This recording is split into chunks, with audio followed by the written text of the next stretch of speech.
ہم سب جانتے ہیں کہ عید الاضحیٰ کے دن جب مسلمان عید منا رہے تھے، اللہ کے لیے اپنے جانوروں کو قربان کر رہے تھے، تو اس وقت ایک بدبخت نے سویڈن میں قرآن کریم کی بے حرمتی کرنے کی کوشش کی، اور جس کے رد عمل کے طور پر الحمدللہ مسلمان ممالک کی طرف سے بھی، غیر مسلم ممالک کی طرف سے بھی، یہاں تک کہ ان کی اپنی حکومت کی طرف سے بھی افسوس کا اظہار کیا گیا کہ یہ کام نہیں ہونا چاہیے، اور ہمیں بھی ہر فورم کے اوپر، ہر لیول کے اوپر اس کے خلاف اپنا احتجاج ریکارڈ کرانا چاہیے، اس طریقے سے کہ وہ احتجاج پرامن ہو، اچھے طریقے سے ہو،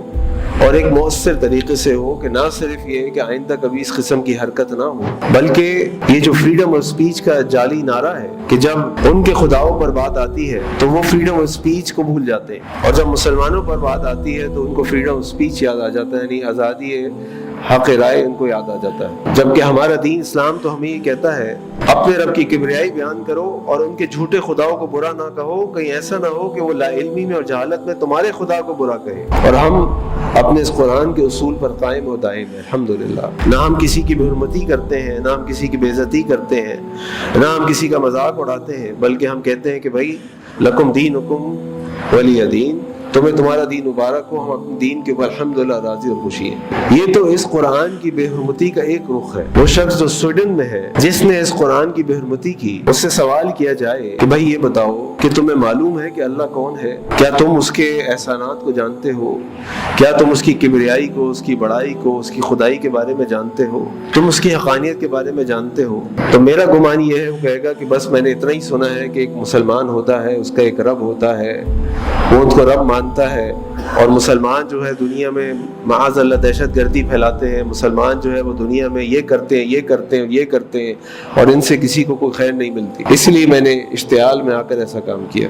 میں ان کے خلاف ہوں۔ اکثر غیر مسلموں سے پوچھے نا تو ان کا بھی یہی سوچ اور رائے ہے۔ اب سوال یہ پیدا ہوتا ہے کہ ان کی سوچ اور رائے کیوں ہے؟ اگر میں آپ سے یہ کہوں کہ آپ کے محلے میں ایک شخص رہتا ہے جس کا نام شنکر لال ہے، وہ شنکر لال مر گیا، تو آپ کہیں گے چلو زمین پاک ہو گئی، ہندو مر گیا۔ لیکن اگر میں آپ سے یہ کہوں کہ وہ شنکر لال جو مر گیا، جب تم پڑھائی کے سلسلے میں یا نوکری کے سلسلے میں ملک سے باہر تھے اور تمہارے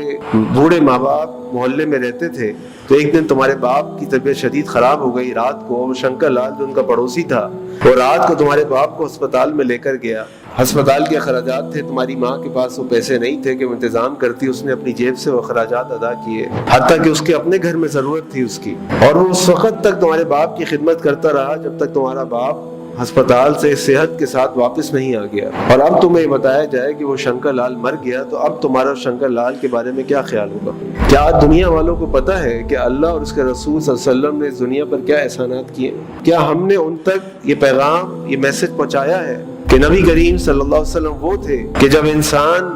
جانوروں کی طرح زندگی گزارتا تھا، جو طاقتور تھا وہ غریب کا مال کھا جاتا تھا، لوگ اپنی ماؤں سے شادی کر لیتے تھے، عورتوں کے حقوق نہیں تھے، معاشرے میں کوئی رواداری نہیں تھی، کوئی مساوات نہیں تھی، یہ وہ نبی کریم صلی اللہ علیہ وسلم تھے جنہوں نے دنیا میں آ کر دنیا کے سامنے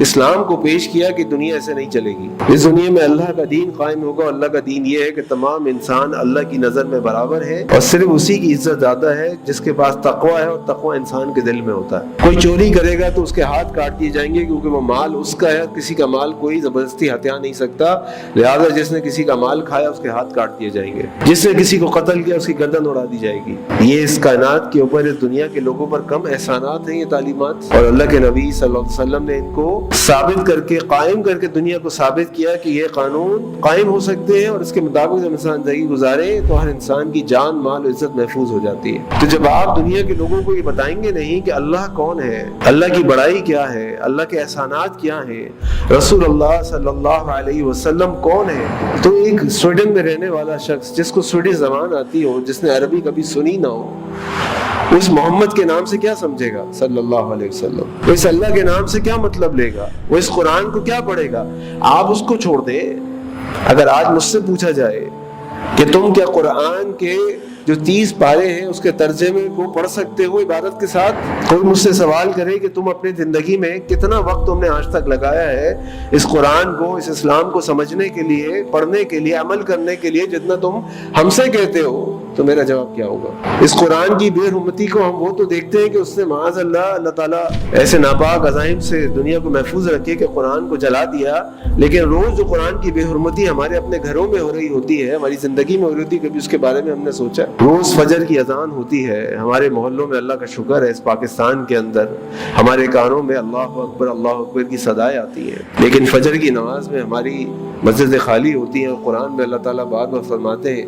وَأَقِيمُوا الصَّلَاةَ وَأَقِيمُوا الصَّلَاةَ وَأَقِيمُوا الصَّلَاةَ۔ اس قرآن کی بے حرمتی کون کر رہا ہے؟ اس قرآن میں اللہ تعالیٰ فرماتے ہیں کہ جھوٹ نہ بولو، اللہ کی آیات کو مذاق نہ اڑاؤ۔ یہ کیا ہم سب اپنی زندگی میں نہیں کر رہے ہوتے؟ تو اس سویڈش کو تو جا کے ہم نہیں روک سکتے تھے، لیکن اپنے گھروں کے اندر جو قرآن کریم کی بے حرمتی ہو رہی ہے، جو اس کی آیات کی نافرمانی ہو رہی ہے، اس پہ تو ہم کچھ کر سکتے ہیں۔ جب ہم اپنے گھروں کے اندر اس قرآن کو وہ عزت دینے کو تیار نہیں ہے، وہ مقام دینے کو تیار نہیں ہے، تو دنیا کیسے دے گی؟ تو اس کے بارے میں سوچنے کی ضرورت ہے۔ اللہ تعالیٰ نے قرآن میں یہ فرمایا وقال رسول کہے گا قیامت والے دن ان قوم اتخذوا هذا القرآن مهجورا، اللہ میری قوم نے اس قرآن کو چھوڑ دیا کہ بس یہ قرآن ہے، اللہ کی کتاب ہے، بڑی بابرکت کتاب ہے، گھر میں برکت کے لیے رکھ دو، شادی میں استعمال کر لو، غمی میں استعمال کر لو، بس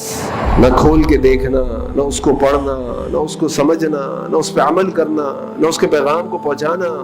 سب چھوڑ دیا۔ یہ قرآن کی بے حرمتی نہیں؟ چھوڑ دے اس سویڈش کو، تو اس کے پاس تو نہ کلمہ تھا نہ پیغام پہنچا پورا، اللہ جانے وہ جانے میرا کیا ہوگا۔ اسی لیے تو اقبال نے کہا تھا تہذیب میں نصارہ و تمدن میں ہنور، ہم ہیں وہ مسلمان جن کو دیکھ کے شرمائے ہوں۔ اپنے گھروں میں قرآن کو قائم کریں، اپنے گھروں میں قرآن کی حرمت کو سمجھیں، اور اپنے گھروں میں قرآن کو مقام دیں، وہ عزت دیں جو اس کا حق ہے۔ وہ تو بڑا انالیسس کرتے ہیں، ہمارا پوری اسٹڈی ہوتی ہے ہمارے اوپر کہ آج مسلمان کیا کر رہے ہیں، یا اگلے 15 سال میں کیا کریں گے، ان کے دماغ میں کیا ٹرینڈ چل رہے ہیں، کیا سوچیں چل رہی ہیں، کیا باتیں ہو رہی ہیں، کن چیزوں میں مگن ہے، ان کو پتہ ہے کچھ نہیں کریں، کیونکہ جو صبح فجر پہ اٹھنے کو تیار نہیں، ہم سے لڑنے کون آئے گا۔ تو اس قرآن کا حق یہ ہے کہ سب سے پہلے تو ہم جو اہل قرآن ہیں اس قرآن کا حق ادا کریں نا، اس کے احکامات کی فکر کریں، تو انشاءاللہ دنیا کی کسی طاقت کو یہ ہمت نہیں ہوگی کہ وہ اللہ کی اس کتاب کا مذاق اڑا سکے، اس کی بے حرمتی کر سکے۔